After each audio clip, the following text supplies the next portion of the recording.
Today we will learn about elementary operations on matrices. Now, what are these elementary operations? We will learn what are these elementary operations are on matrices. There are six types of elementary operations,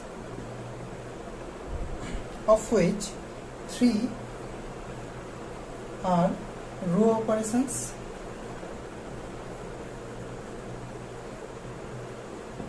and three are column operations.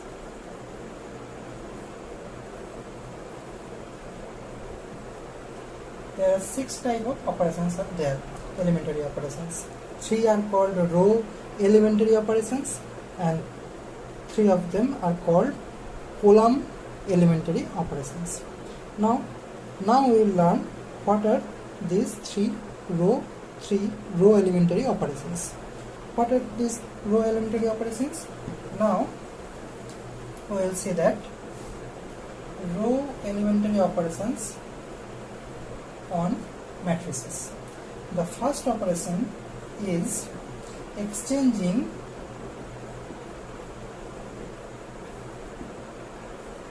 two rows. Exchanging two rows. How do we do that?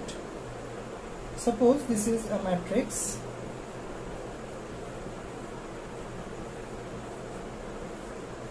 This is a 3 cross 3 matrix. Now we will give a row operation on this matrix by changing two rows. Suppose we want to shift this first row to the second row and the second row to the first row position. So we will write R1 2. This means the first row goes to the second row and the second row goes to first row. Then the resulting matrix would be like this: 4 5 6 1 0 3 7 8 9. Look at this. The first row goes to the second row and the second row goes to the first row. So this operation, we notify that operation by R12. That means the exchange has been done between first and the second row. Now the second row operation is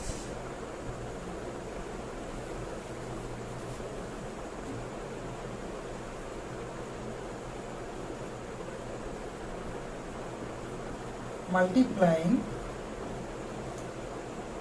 a scalar to any row. Suppose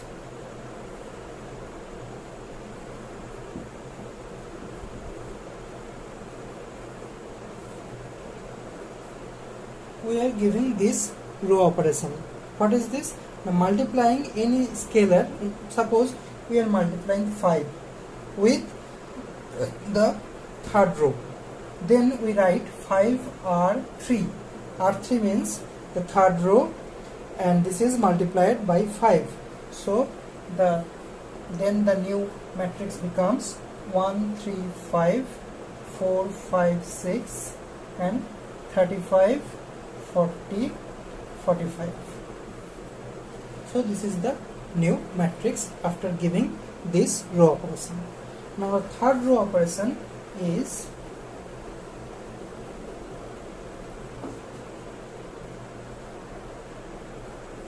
multiplying a scalar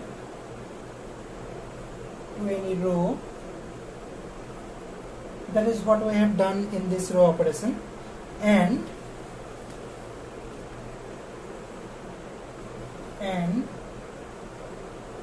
adding that to another row. Suppose this is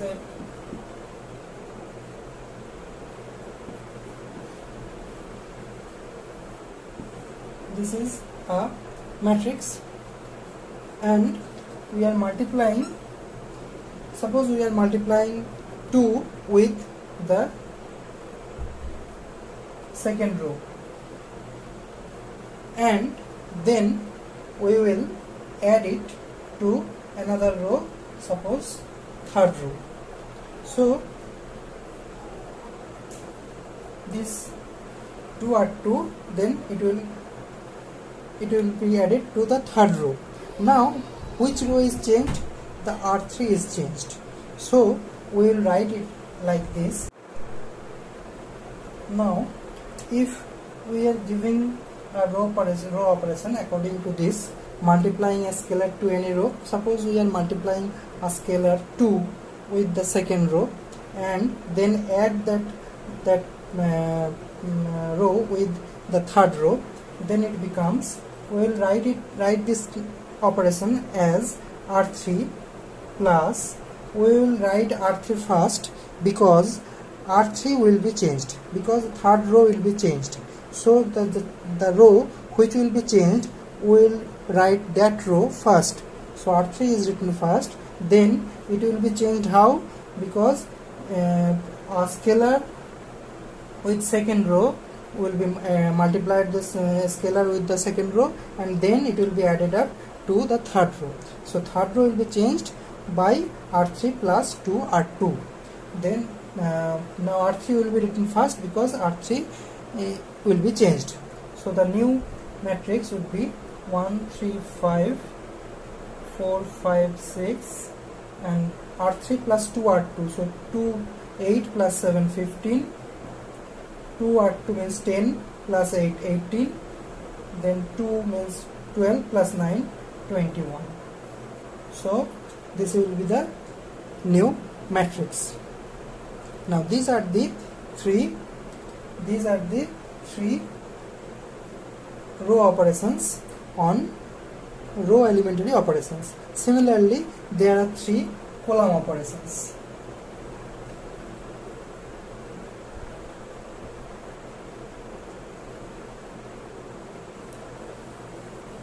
So the first column operation would be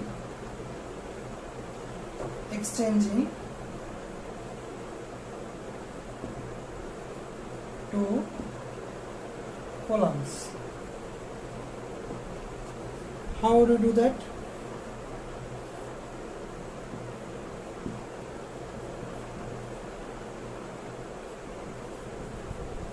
So suppose we are exchanging first, second and third column.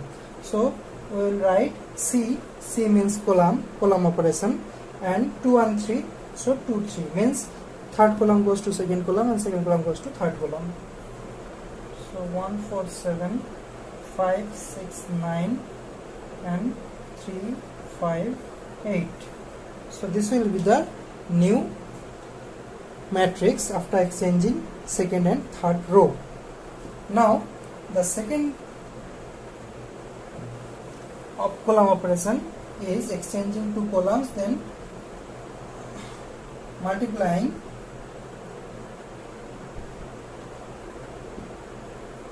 a scalar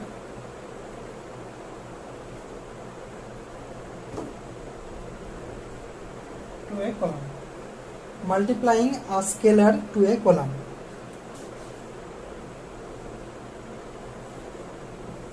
We have seen similar operations in row operations.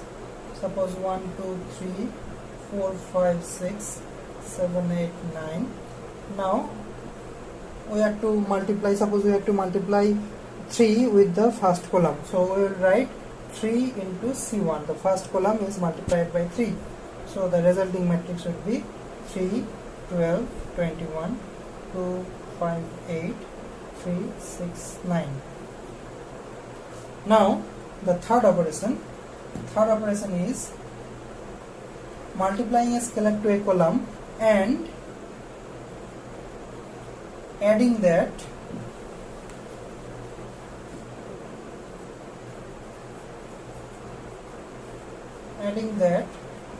to another column. So how do you do that? Suppose this is the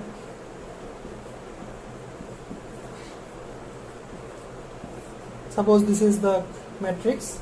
Now we have to change the second column. How? By multiplying a scalar with the third column and then add that up with second column. So which column will be changed? The second column will be changed. We are intending to change the second column. So the C2 will be written first. C2. First we write C2 because C2 will be changed. So how will it be changed? C2 plus 2 into C3. That is, we are multiplying 2 with the third column and then add that up with the second column. So the new matrix would be 1, 4, 7. Then multiplying 2 with the third column gives 6 plus 2, 8. Then 12 plus 5, 17. And 18 plus 8, 26. 3, 6, 9. So this is the third column operation.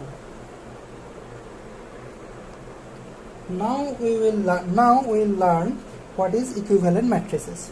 Suppose there is a matrix A and we have given some elementary row operations or column operations, and we get another matrix B by giving this row or column operations. Then A will be called, A is B, then B will be called, B is equivalent to A. B matrix will be equivalent to A. This is then A and B are called, or A and B are called equivalent matrices. Now we will learn inverse of a matrix. What is inverse of a matrix? Inverse of a matrix is, suppose A is a matrix. What type of matrix? Square matrix. So first of all, A should be a square matrix. A is a square matrix. Then if we could find out a matrix B such that A into B equal to B into A, that is, their multiplication would be commutative and the result will be I, that is the unit matrix of the same order. Suppose A is a square matrix of order 3, then B should be another matrix.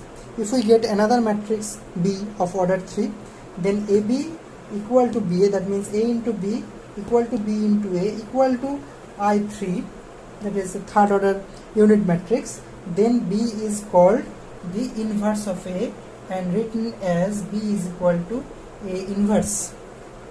B is called the inverse of A and is written as A inverse. So in place of B we could write A inverse. So A inverse equal to A inverse A equal to I.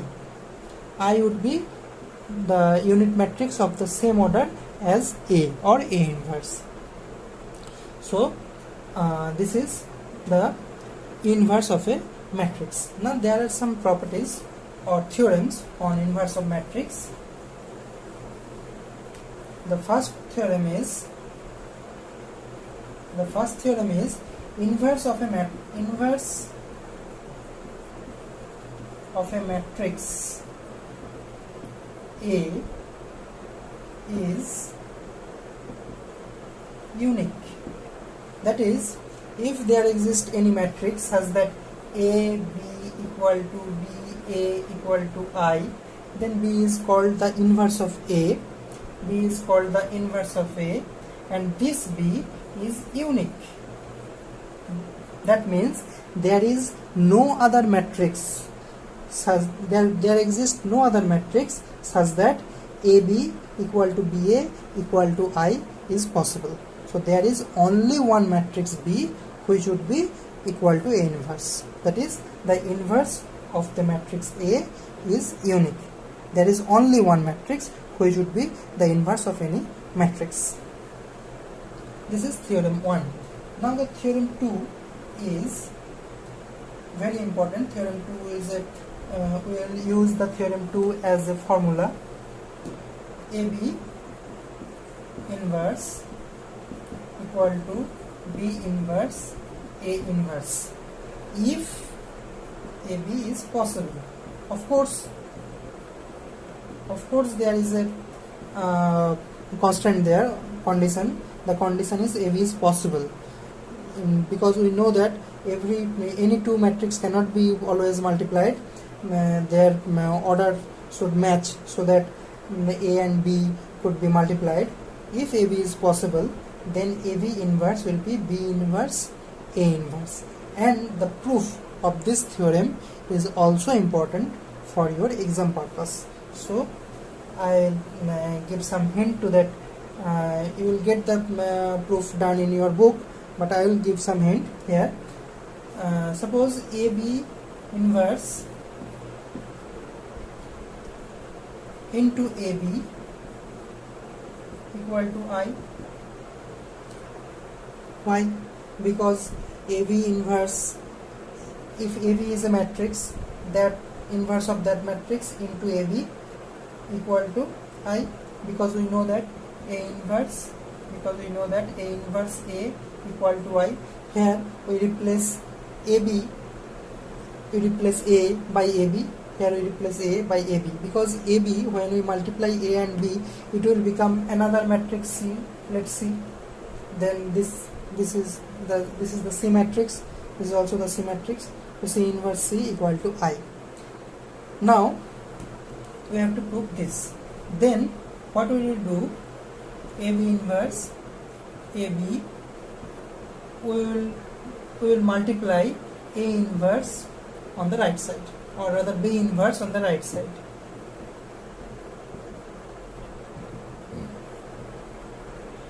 Here in the multiplication, while we are multiplying an existing matrix with another matrix, then we should be careful on which side we are multiplying that matrix, because we know that multiplication of matrix generally is not commutative. So if we are multiplying this matrix on the right hand side, then we should do so on the right hand side also, because it is not commutative in general. Multiplication is not commutative in general. Now in this portion, if we use the associative law, then it becomes AB inverse into A, B inverse, B inverse equal to B inverse, because multiplying any matrix with I or unit matrix will give B inverse. So now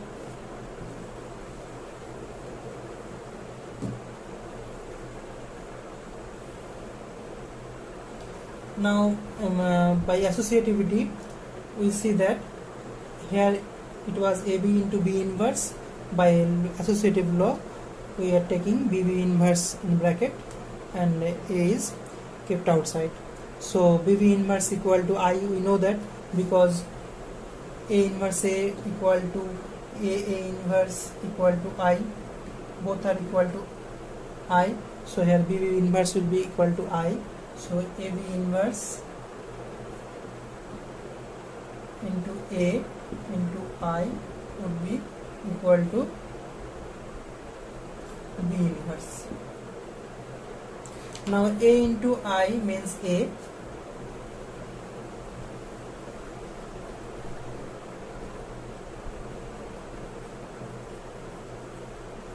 AB inverse A equal to B inverse. Now again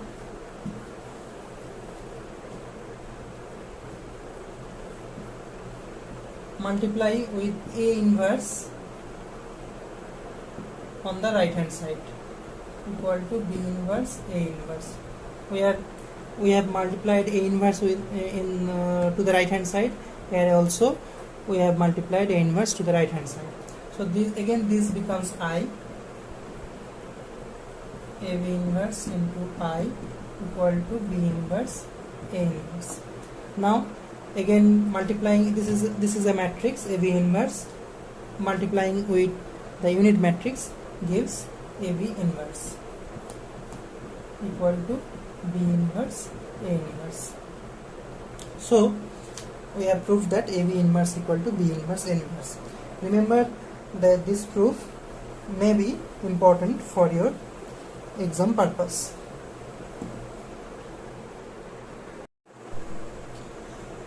Now we will see how to find inverse of a matrix by elementary operations. Here is we will see the usefulness of the elementary operations which we have learned earlier. These elementary operations actually used for to find the inverse of any matrix. So how could we do that? Let us see. Suppose we have a matrix A. First of all, we should always be aware of that only inverse is possible, or we can find any inverse of a matrix if it is a square matrix. If it is a square matrix. If it is not a square matrix, then there doesn't arise any case of finding the inverse of that matrix. So this is necessarily a square matrix. So we are taking a matrix, square matrix A.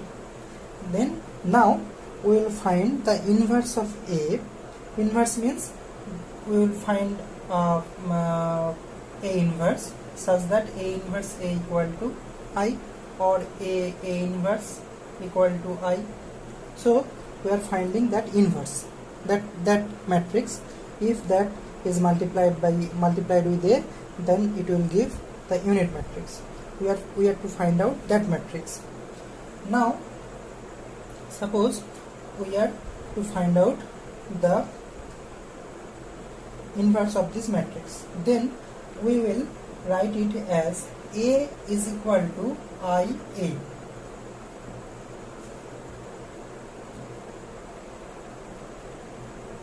Here I is the unit matrix. I is the unit matrix of same order as A.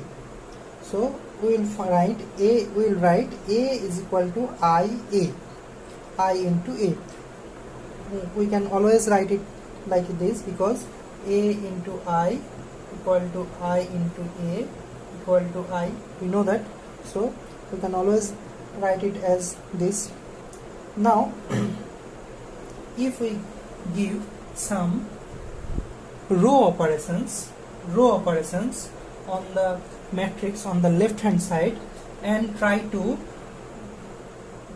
get the unit matrix I by giving several row operations. By giving several row operations, we will try to reach the unit matrix I. We will give some row operations on A and try to reach the matrix I. And if we give these row operations, suppose this is R1, this is R2, etc. operations we have given on the left hand side on the matrix A, then we will also give that particular row operations on the right hand side on I, only I. We will give that particular row operations on I. And suppose we have reached matrix B and A is always multiplied there, so then it will give I equal to B into A. Then B will be the inverse of A, because we know that if a matrix is multiplied with A and gives I, then that matrix will be the inverse of A. So we have given only row operations here. We have given only row operations here. So what is the process? We will give, our target will be to make the matrix on the left hand side of this equality, to make this matrix I, that is the unit matrix. And for that target, for that reason, we will give several row operations on the elementary row operations on the left hand side matrix. And this particular operations, suppose we have given R12 here, we will also give that first, we will give that R12, we will give R12 on the right hand side on the matrix I. Suppose we have given 3R, R1, then we also give 3R1 here. Here also we have given any row operation, and that row operation will be applied on this step also on the right hand side. And when we have reached I, then we will see to which matrix we have reached on the right hand side. Suppose we have reached to the matrix B, then B will be the inverse of A. Then B will be the inverse of A. So in this way we could use the row operations, elementary row operations, to get the inverse of this matrix A. So we have given here the elementary row operations. Here the row operations, we have given the row operations. For row operations, we have to write this unit matrix on the left hand side of the matrix. We know that A may be written as AI also, and A may be written as I into A.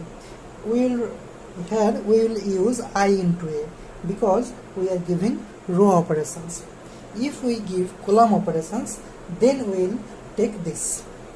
Suppose now we will use the elementary column operations. Then we will use A into I. And if A into I, why we have written A into I? Because we will give elementary column operations.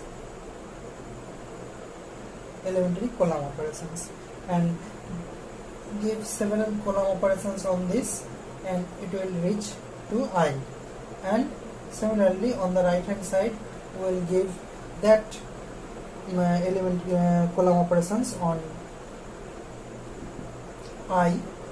So I will give, A will be there, A is unchanged, and suppose I gives rise to another matrix B by this column operations. The similar column operations as the left hand side, the similar column operations on the right hand side. I gives rise to a matrix B, then B would be the inverse of A, then B would be the inverse of A. In this way we could get inverse matrix of any matrix. So now discuss example. Suppose we have taken A is equal to 1, 1, 3, 2, 7. Suppose we have taken a 2 cross 2 matrix.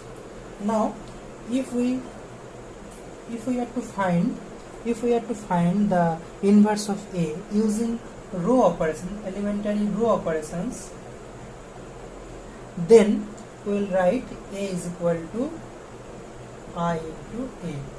That is 1, 3, 2, 7 equal to I means unit matrix. So which unit matrix we would take? We would take the unit matrix of order 2, because A is of order 2 into 2, 7. Now our primary target is to make this matrix unit matrix. So for that reason we will give some row operation on the left hand side. So 1, 3, 2, 7 is the matrix. So our target is to make it the unit matrix as 1, 0, 0, 1. So what we will see? So we have to make this 3 and 2 0 and 7 as 1. So first for that reason we have to first make the elements on the below of the diagonal, the elements below the diagonal, we have to make them 0. So how could you do that? Just this number is 2, so we are giving an operation R2 minus 2 into R1. So that is what we are multiplying this row with 2, so this becomes 2, then R2 minus R2 becomes 0. So 1. So which row is changed here? R2 is written first, so R2 will be changed. So R2 is changed, so R2 is subtracted from the first row, and 2 minus 2 is 0, then 3 into 2 means 6, 7 minus 6 is 1. So we have reached 0, 1, 0, and this is also 1. Now we have to make this 0. So how could you do that? Just multiply this second row with 3 and then subtract it from the first row. So the first row would be changed, so R1 is written first because the first row will be changed. So R1 minus 3 into R2. So this is, if multiplied by 3 into 0, 0, so this becomes 1 unchanged. Now 3 into this element is 3, so 3 minus 3 is 0, so 0, 1. So it becomes the unit matrix. So now we have to remember which row operations we have given and which row operations after which one. So first we have given this, then this. Now we will give these row operations on the right hand side unit matrix.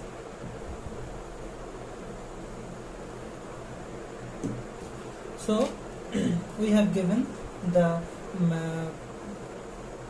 so from A we are writing it like this.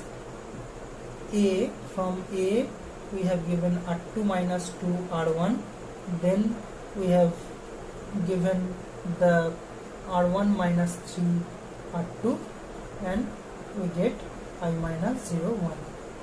And on the right hand side, so A is equal to I into A. So on A we have this from this one. Firstly we have given this row operation, then secondly this row operation, and we have reached I. Now these particular operations we will give on I.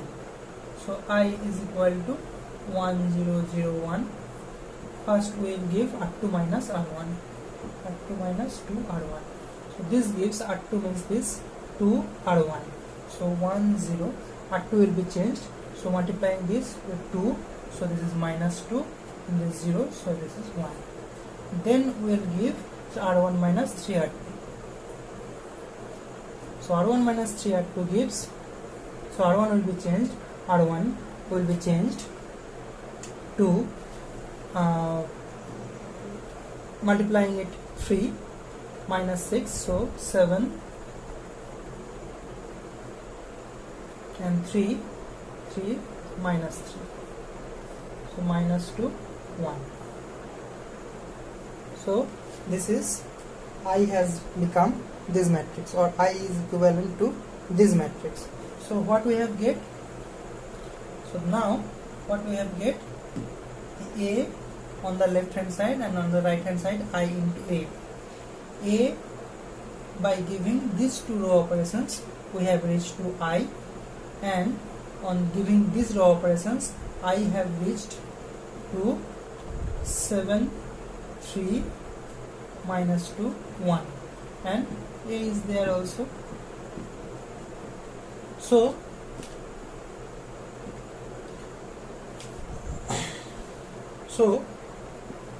this one is the inverse of A, because this matrix into A gives to I. So this is the inverse of A. So A inverse equal to 7, 3, minus 2, 1. So how would you write?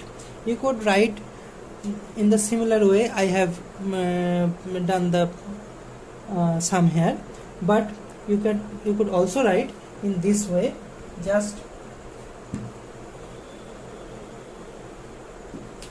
A equal to I into A, then it will gives to another matrix, and this is another matrix, by giving what to minus 2r1. Then this gives another matrix, and this gives another matrix into A by r1 minus 3r2. Then this gives to another matrix I, and this gives the matrix 7 minus 3 minus 2 1, and A is 1. So this is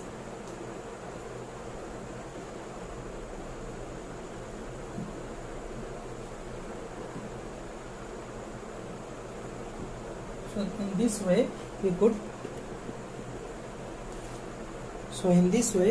could do this sum.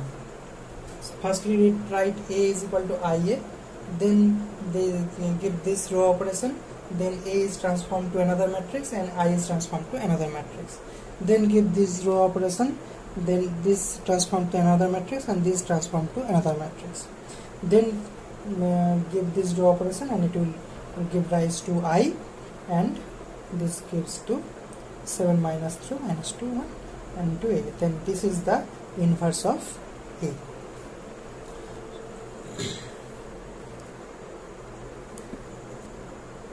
Now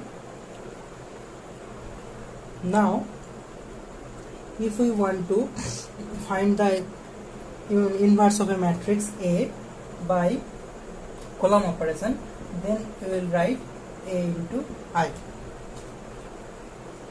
then give some column operations,